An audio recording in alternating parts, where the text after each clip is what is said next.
Hi, Andrew Bell with you. And of course, we're all aware of the incredible weather phenomenon that has swept through southeast Queensland and into New South Wales and beyond. So many parts of Australia with incredible personal suffering and economic shocks.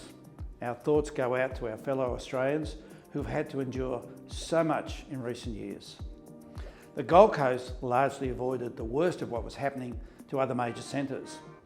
With that rain cell sitting almost stationary over Brisbane and the Sunshine Coast, it really caused the greatest havoc there. And when it seemed to finally move, it passed through the Gold Coast reasonably quick by comparison. We certainly got our fair share of flooding, particularly in our northern and our southern suburbs, but nothing in comparison to Gympie, Brisbane and Lismore. I couldn't be more proud of our property management team. Many been in difficult personal positions themselves, but they rose to the occasion, and our team of over 50 presented themselves with such professionalism and were on the hand to mitigate the damage and personal loss and the risk to tenants to make sure that they are all safe and in the best position possible. Now, of course, we have the huge process of recovery and insurance claims and, of course, rebuilding. This is why landlords need professional real estate agents experienced in this space. Having been named as Queensland Property Manager of the Year for 3 years in a row, we were certainly up for the challenge. So if we can be of any assistance, please don't hesitate to reach out to us, whether you're a landlord of ours or not. We're here to help. But also, I'd like to send thank you for so many people who reached out after my last e-news, with appreciation for a deeper understanding of some of the factors driving this question of interest rates.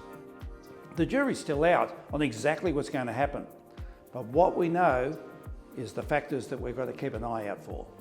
Today, I want to talk about one of the key drivers of the real estate market, and that's population growth, which factors into supply and demand. The National Housing Finance Investment Corporation's State of the Nation's Housing for 2021 and 22, it's a report that shows that whilst there's negligible overseas migration at present, when it does start to click back into pre-COVID levels by around 2025, the number of new households will start to outpace the supply of new homes to the tune of about 163,400 homes by 2032. The Property Council of Australia Chief Executive, Ken Morrison, said the report highlighted Australia's strong housing supply and affordability issues. That will see an average deficit around 20,000 homes a year, every year until 2032. The overall housing supply is expected to fall by about 1/3 in just 4 years from 2023, and that certainly won't help housing affordability. Most of us would be aware that there are many parts of Australia where there already exists a huge housing shortage. We see it here on the Gold Coast, where truly there is a rental crisis. Often we'll see 50, 60 or 70 applicants for just one property.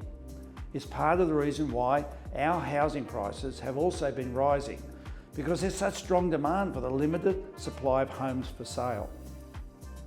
We've been aware of these problems for some time, yet both our state government, our federal governments and even local governments have really not been coming to the party with the correct planning and the correct stimulus required in the supply area.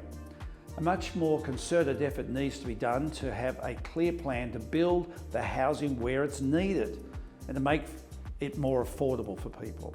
We've also got to build homes according to where the needs are. For example, the strongest growth in new households is expected to come from single-person households, with an estimated 595,000 households, followed by families without children at 488,000, then families with children at 361,000.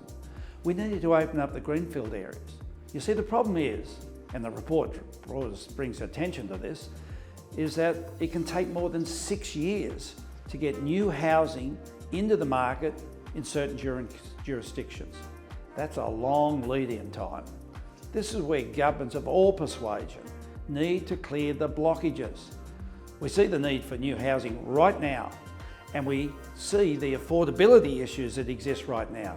To think it could take 6 years just to address the current issues is way too long. The report also shows there is a shortage of multi-unit dwellings, and this is expected to be exacerbated in the next 2 to 3 years. This is the market that we look to help provide housing for our renters. One of the things that is in dire need at present is higher density dwellings close to the CBD, which is where the employment opportunities are.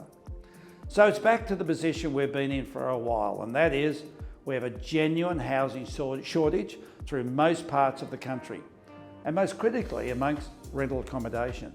Yet the report shows it's going to take a long time to get anything like a solution. So expect housing shortages to be with us for a long time and are a real problem about housing affordability. Great for those who own properties at present, but a real problem for those who don't. And finally, we're getting down to the very limited number of tables left for our annual Business Meets Sports function. It's always one of the great luncheons of the year. So many of our leading businesses and sports entities come together to hear from both leading sports people and from some of the leading businessmen about where we are here on the Gold Coast at present and what the road ahead looks like. We make sure there's plenty of laughs on the day. So for more information, whether you want to book a single ticket, come with a group of friends, or take a table, you deserve to get out and have a bit of fun after years of lockdown and restrictions. So we look forward to seeing you there. Details are on screen how to book. Well, I'll be with you again in a fortnight's time, and we'll have a closer look at another topic that's driving the real estate market at present. Please stay safe. All the very best for now.